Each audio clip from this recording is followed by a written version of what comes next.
काव्या एक मॉडल लड़की थी जो साउथ एक्सटेंशन में रहती थी। उसे खुली जगहों पर घूमना, बड़े बड़े मॉल में शॉपिंग करना और ब्रांडेड कपड़े पहनना बेहद पसंद था। वो कभी भी लोकल बाजार या सड़कों से कपड़े नहीं खरीदती थी।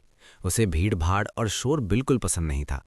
आज भी काव्या अपनी दोस्त निधि के साथ शॉपिंग करने निकली थी। निधि बोली, बस कर यार, और कितनी शॉपिंग करेगी? तूने तो पहले ही अपने पापा के 15,000 रुपये उड़ा दिए हैं। काव्या हंसते हुए बोली, पागल है क्या? 10 दिन बाद मेरी शादी है। मुझे नहीं पता कि मेरे ससुराल वाले मुझे इतनी शॉपिंग करने देंगे भी या नहीं।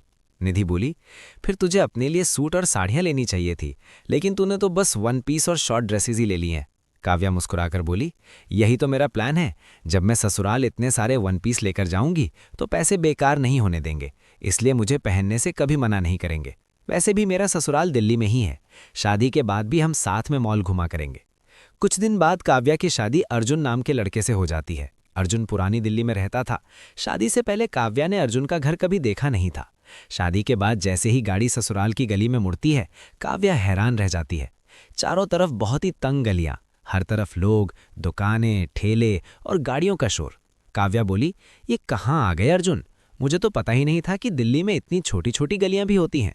कितना शोर है यहाँ, ऐसा लग रहा है जैसे कान के पर्दे फट जाएंगे। अर्जुन बोला, तुमने कभी पुरानी दिल्ली नहीं देखी थी क्या? काव्या बोली, नहीं, मुझे जब भी शॉपिंग करनी होती थी मैं या तो साउथ दिल्ली जाती थी या फिर गुड़गांव। मुझे नहीं पता था कि ऐसी भी दिल्ली होती है। तभी उसकी सास सरला देवी बाहर से आवाज लगाती हैं, अरे तुम दोनों वहीं खड़े रहोगे या अंदर भी आओगे? गाड़ी खड़ी है तो पूरी गली में ट्रैफिक लग गया है। थोड़ी देर में लोग शोर मचाने लगेंगे। काव्या अंदर आती है। घर बाहर से छोटा था लेकिन अंदर से बहुत बड़ा, किसी पुरानी हवेली जैसा। उसे पहली मंजिल पर बने अपने कमरे में ले जाया जाता है, लेकिन दरवाजा और खिड़की बंद करने के बाद भी बाहर का शोर कम नहीं होता। काव्या परेशान होकर खुद से बोलती है, यहाँ लोग रहते कैसे हैं? मुझे पहले पता होता तो मैं पापा से कभी भी पुरानी दिल्ली में शादी के लिए हाँ नहीं करती। बाहर से सब्जी वालों और दुकानदारों की आवाज़ें लगातार आ रही थीं। काव्या इतना परेशान हो जाती है कि अपने कानों में रुई डाल लेती है। अब ठीक है, अब कुछ भी सुनाई नहीं देगा। उसे पता नहीं था कि बाहर उसकी सास काफ़ी देर से उसे चाय के लिए बुला रही थी। थोड़ी देर बाद अर्जुन कमरे में आता है और देखता है कि काव्या आंखें बंद किए बैठी है और कानों में रुई लगी हुई है। अर्जुन बोला, काव्या, तुम सोई नहीं हो? माँ कब से आवाज़ दे रही थी। काव्या चौंक कर बोली, मुझे कुछ सुनाई ही नहीं दिया, मैंने कानों में रुई डाल रखी थी। अर्जुन बोला, ये क्या तरीका है? बाहर का शोर तुम्हें इतना परेशान कर रहा है? काव्या रोते हुए बोली, मुझसे ये माहौल बर्दाश्त नहीं हो रहा। मैंने सोचा था कि शादी के बाद हम किसी शांत इलाके में रहेंगे। अर्जुन ने उसे समझाया, ये शोर नहीं, जिंदगी है। यहाँ सुबह की अजान, मंदिर की घंटियाँ और सब्जी वालों की आवाज़ मिलकर एक अलग ही ताल बनाती हैं। धीरे धीरे दिन बीतते गए। अर्जुन हर शाम काव्या को गलियों में टहलाने ले जाता।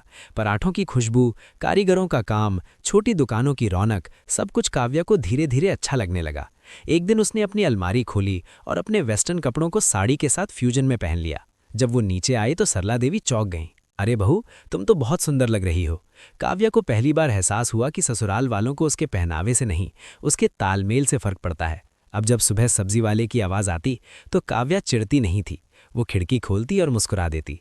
धीरे धीरे उसे पुरानी दिल्ली के इस शोरगुल से प्यार हो गया। अब वो समझ चुकी थी कि जिंदगी की असली रौनक मॉल में नहीं, बल्कि इन जिंदा गलियों में है। अब पुरानी दिल्ली उसका ससुराल नहीं, उसका घर बन चुकी थी।